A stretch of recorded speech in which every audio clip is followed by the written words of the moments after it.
ஒரு பிரம்மாண்டமான cinema trailer பார்க்கும்போது உங்களுக்கு என்ன தோணும்? அடடா, படம் பயங்கரமா இருக்க போகுது அப்படின்னு தோணும் இல்லையா? இணையத்துல பல மில்லியன் வியூஸ் போயிருக்கும். ஆமா, கண்டிப்பா. அந்த ஆர்வத்துல எல்லாரும் முதல் நாள் முதல் ஷோ தியேட்டருக்கு போவாங்க. எக்ஸாக்ட்லி. ஆனா தியேட்டருக்கு போய் உட்கார்ந்த பிறகுதான் தெரியும், அந்த ட்ரெய்லர்ல காட்டின 2 நிமிட காட்சிகள் மட்டும்தான் நல்லா இருந்துச்சு, மொத்த படமும் ரொம்ப சுமாரான ஒரு விஷயம்னு. நீங்க எந்த இடத்தை நோக்கி வரீங்கன்னு எனக்கு புரியுது. அதேதான். இன்னைக்கு நாம எடுத்துக்கிட்ட ஆதாரங்களை வச்சு பார்க்கும்போது, இதே மாதிரி ஒரு பிரம்மாண்டமான ட்ரெய்லரை தான் இப்ப நாம தமிழக அரசியல்ல பார்த்துட்டு இருக்கோமோ அப்படின்னு தோணுது. இந்த ஆழமான அலசல்ல நாம தேட போற பதில் ஒன்னே ஒண்ணுதான். அதாவது, இந்த டிவிகே கட்சியின் அந்த சோஷியல் மீடியா செல்வாக்கு உண்மையிலேயே வாக்குப்பெட்டிகளில் வாக்குகளாக மாறுமா?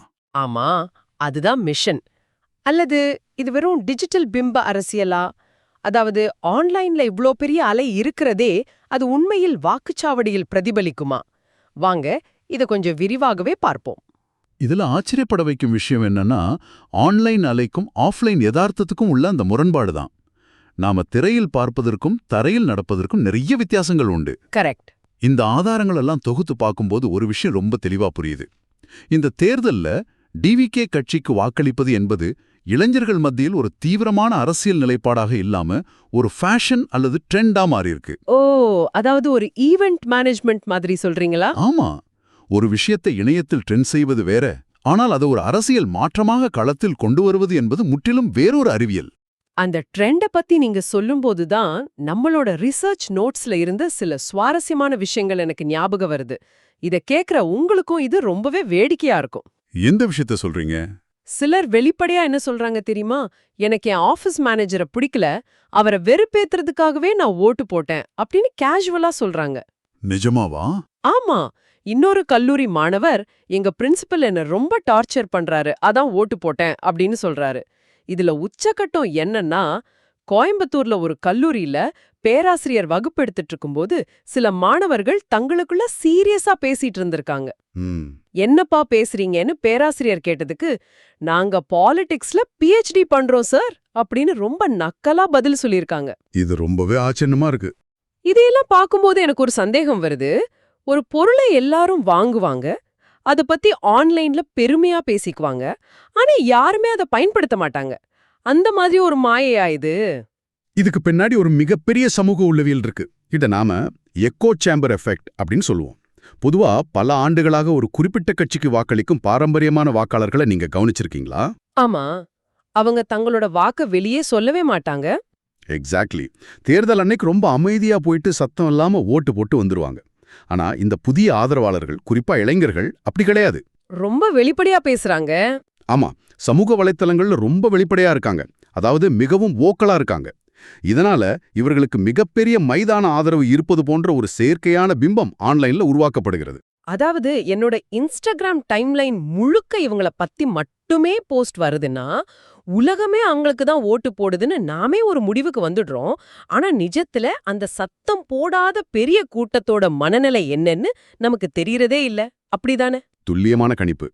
கள நிலவரத்தில் அந்த அமைதியான வாக்காளர்களின் எண்ணிக்கை இவர்களை விட பல மடங்கு அதிகம் என்பதை இந்த டிஜிட்டல் சத்தம் மறைத்து விடுகிறது. ஆனா இங்கதான் எனக்கு இன்னொரு பெரிய சிக்கல் தோணுது. நீங்க இந்த அமைதியான வாக்காளர்களை பத்தி சொன்னீங்க. இந்த டிஜிட்டல் ட்ரெண்ட் எப்படி நமது நீண்டகால தேர்தல் விதிமுறைகளையே கேள்விக்குறியாக்குதுன்னு பாருங்க. அந்த ரகசிய வாக்குப்பதிவு மீறல்களை பத்தி சொல்றீங்களா? ஆமாம், உங்கள் ஓட்டு ரகசியம் அப்படிங்கிறது தான் பல ஆண்டுகாலமான ஜனநாயக விதிமுறை. ஆனா இப்போ ஓட்டு போடுறது தைரியமா வீடியோ எடுக்கிறாங்க, அத சமூக வலைத்தளங்கள்ல கெத்தாக பதிவிடுறாங்க. இந்த ரகசிய வாக்குப்பதிவு அப்படிங்கிற கான்செப்டே காலாவதி ஆயிடுச்சா? இது ரொம்ப ஆபத்தான ஒரு ட்ரெண்ட். ஓட்டு ரகசியம் என்பது தேர்தல் ஆணையம் வச்சிருக்கிற வெறும் சட்டம் மட்டுமல்ல, அது சமூக நல்லிணக்கத்துக்கான ஒரு ஆழமான வழிமுறை. கரெக்ட். ஊருக்குள் ஏற்கனவே பல பிரச்சனைகள் இருக்கும். யார் யாருக்கு வாக்களித்தார்கள் என்பது வெளியே தெரிஞ்சா அது தேவையற்ற முரண்பாடுகளை உருவாக்கும். அதேதான். எந்த வன்முறையும் இல்லாம ஜனநாயகம் செயல்பட வேண்டும் என்பதற்காகத்தான் இந்த ரகசியம் காக்கப்பட வேண்டும் என்று பெரியவர்கள் ஒரு கட்டமைப்பை உருவாக்கினார்கள். ஆனா இந்த புதிய ட்ரெண்ட் கலாச்சார முதிர்ச்சியின்றி இதை ஒரு ஸ்டேட்டஸ் சிம்பலா மாத்திவிட்டது. ஓகே, மக்கள் தான் இப்படி ட்ரெண்ட்ல மயங்கி கிடக்காங்கன்னு பார்த்தா, கருத்து கணிப்புகள் வெளியிடுற நிறுவனங்கள், அதாவது இந்த எக்ஸிட் போல் நிறுவனங்களையும் இந்த மாயை விட்டு வைக்கலையே. ஆமா, அது ரொம்ப பெரிய விவாதத்தை உருவாக்கி இருக்கு. கேக்குற மாதிரி 41 சீட்டுகள் வரைக்கும் டிவி கேக்கு கிடைக்கும்னு சில கருத்து கணிப்புகள் அடிச்சு சொல்லுது. எந்த அடிப்படையில இவ்ளோ பெரிய நம்பரை இவங்க சொல்றாங்க? இங்கதான் நாம காரண காரியங்களை புரிஞ்சுக்கணும். இன்று கருத்து கணிப்பு என்பது ஒரு காட்டேஜ் இண்டஸ்ட்ரி, அதாவது குடிசை தொழில் போல ஆங்காங்கே முளைத்து விட்டது. ம். களத்தில் இயங்கி வீடு வீடாகச் சென்று மக்களிடம் பேசுவதை விட்டுவிட்டு எங்கேயோ ஒரு ஏசி அறையில் உட்கார்ந்து கொண்டு சமூக வலைத்தளங்களில் வரும் சத்தத்தை மட்டுமே டேட்டாவாக எடுத்துக்கொண்டு கணிக்கிறாங்க. ஆனா இருங்க, இவங்கெல்லாம் என்ன சொல்றாங்கன்னா, நாங்க சாதாரணமா கணிக்கல, செயற்கை நுண்ணறிவை அதாவது ஏஐ தொழில்நுட்பத்தை பயன்படுத்தி பல லட்சம் டேட்டாவை அனலைஸ் பண்ணிருக்கோம்னு சொல்றாங்க. ஏஐ பொய் சொல்லாதே. ஏஐ பொய் சொல்லாது. ஆனால் ஏஐ சிஸ்டம்க்கு நீங்க என்ன டேட்டாவை கொடுக்கறீங்க என்பதுதான் முக்கியம். கார்பேஜ் இன் கார்பேஜ் அவுட் என்று சொல்வார்களே, அதுதான் இங்க நடக்கிறது. ஓ, ஏஐ தன்னிச்சையாக போய் மக்களிடம் பேச முடியாது. இணையத்தில் உள்ள தரவுகளை தான் அலசும். சரியா சொன்னீங்க. இணையத்தில் சத்தமாக இருப்பது யார்? இந்த புதிய கட்சியின் ஆதரவாளர்கள் மட்டும்தான். பாரம்பரிய வாக்காளர்கள் இணையத்தில் தங்கள் வாக்கை பதிவு செய்வதில்லை. ஆக ஏஐ கண்களுக்கு இந்த அமைதியான வாக்காளர்கள் தெரிவதே இல்லை. இதுல அந்த 9% சமூகத்தினர் மேட்டர் ரொம்ப சுவாரஸ்யமா இருந்துச்சு. ஆமா, உச்சக்கட்ட வேடிக்கை என்னவென்றால், தமிழ்நாட்டில் இல்லாத 9% சமூகத்தினரிடம் நாங்கள் கருத்து கேட்டோம் என்று இந்த ஏஐ தரவுகள் சொல்கின்றன. அதாவது மகாராஷ்டிரா அல்லது மேற்கு வங்காளத்தில் எடுக்கப்பட்ட ஒரு சாம்பிள் மாடலை அப்படியே இங்க காப்பி பேஸ்ட் செய்திருக்கிறார்கள் என்ற சந்தேகம் வலுவாக எழுகிறது. வாவ்! இல்லாத ஒரு தரவை ஏஐ நூஃபம் தொகுத்தா அது மாயையான ஒரு பிம்பத்தை தானே உருவாக்கும். டிஜிட்டல் உலகம் முழுக்க ஒரு பெரிய ஹாலுசினேஷனுக்குள்ள இருக்குன்னு சொல்லலாம். அப்சல்யூட்லி, அதான் உண்மை. சரி, இணைய மாயையை தாண்டி நிஜமான களத்துக்கு வருவோம். அந்த மாநாடுகளிலும் கூட்டங்களிலும் அலைமோதும் மனிதர்கள் நிஜம்தானே? இங்கதான் எனக்கு ஒரு முக்கியமான கேள்வி வருது.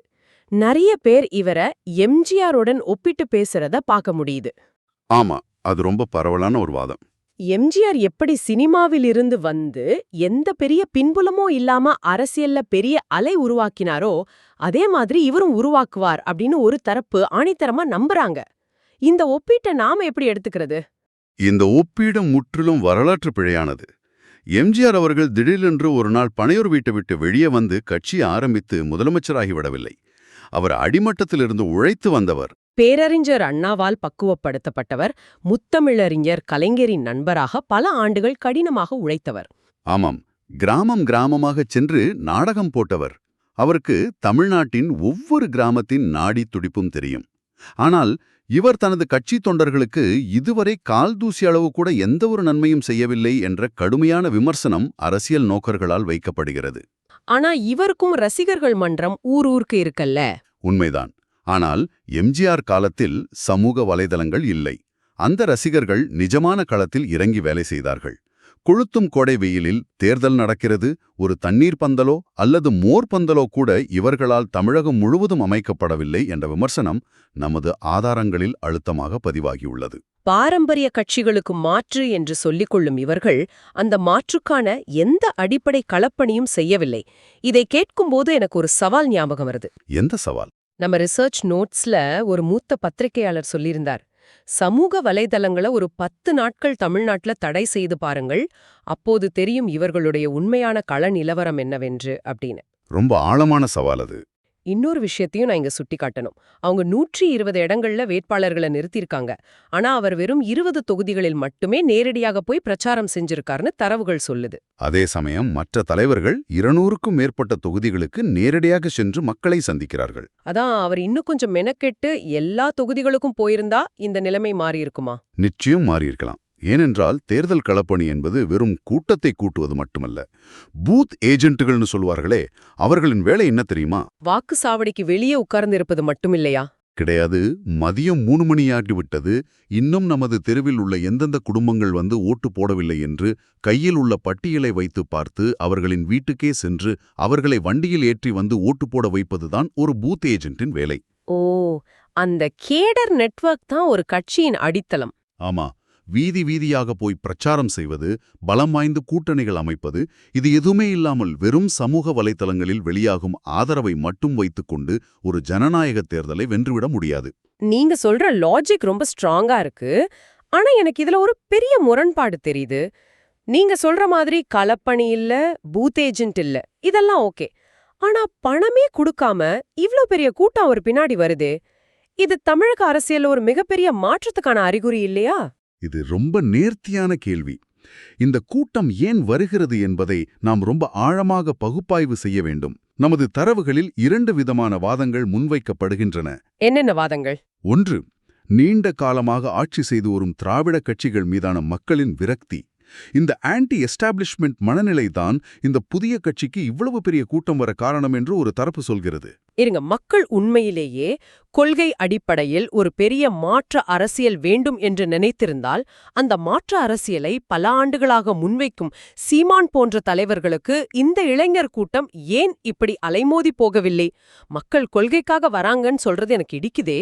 அதுதான் இந்த விவாதத்தின் மையப்புள்ளியே. சீமான் போன்றவர்கள் ஒரு மாற்றுக் கொள்கையை ஆக்ரோஷமாக முன்வைக்கிறார்கள். உண்மையிலேயே இந்த இளைஞர்கள் கொள்கை மாற்றத்தை விரும்பியிருந்தால் அவர்கள் அந்த பக்கம் சென்றிருக்க வேண்டும்.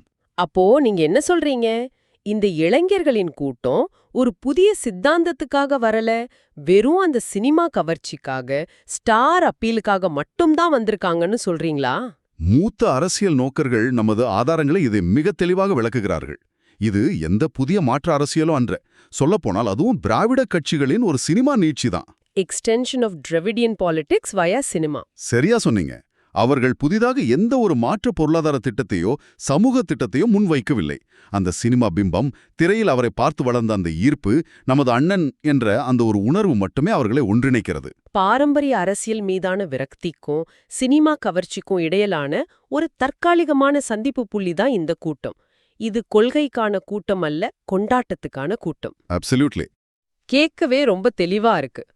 ஆன்லைன் உலகத்துல கேட்கிற சத்தத்துக்கும் நிஜ உலகத்துல வாக்குச்சாவடியில நடக்கிற கணக்குக்கும் உள்ள இடைவெளி எவ்ளோ பெருசுன்னு இப்போ ரொம்ப பிரமாதமா புரியுது. ஆமாம். இந்த ஆழமான அலசலின் இறுதி கட்டத்திற்கு நாம் வந்துவிட்டோம். இதை கேட்டுட்டு இருக்கிறவங்களுக்கு ஒரு முக்கியமான விஷயத்த நாங்க சொல்லிக்க விரும்புறோம். இந்த விவாதத்துல நாம எந்த கட்சிக்கும் ஆதரவாவோ அல்லது எந்த கட்சிக்கும் எதிராவோ பேசல. கண்டிப்பா. இது ஒரு அரசியல் சார்புள்ள விவாதம் கிடையாது. நமக்கு கிடைத்துள்ள தரவுகள், கள நிலவரங்கள் மற்றும் அரசியல் நோக்கர்களின் கணிப்புகளை மட்டுமே உங்களின் தெளிவான புரிதலுக்காக அப்படியே பகுப்பாய்வு செஞ்சிருக்கோம். இதிலிருந்து நாம் புரிந்து கொள்ள வேண்டிய மிக முக்கியமான பாடம் என்னன்னா, சமூக வலைத்தளங்களில் ஒலிக்கும் குரல் மிக பிரமாண்டமாக இருக்கலாம்.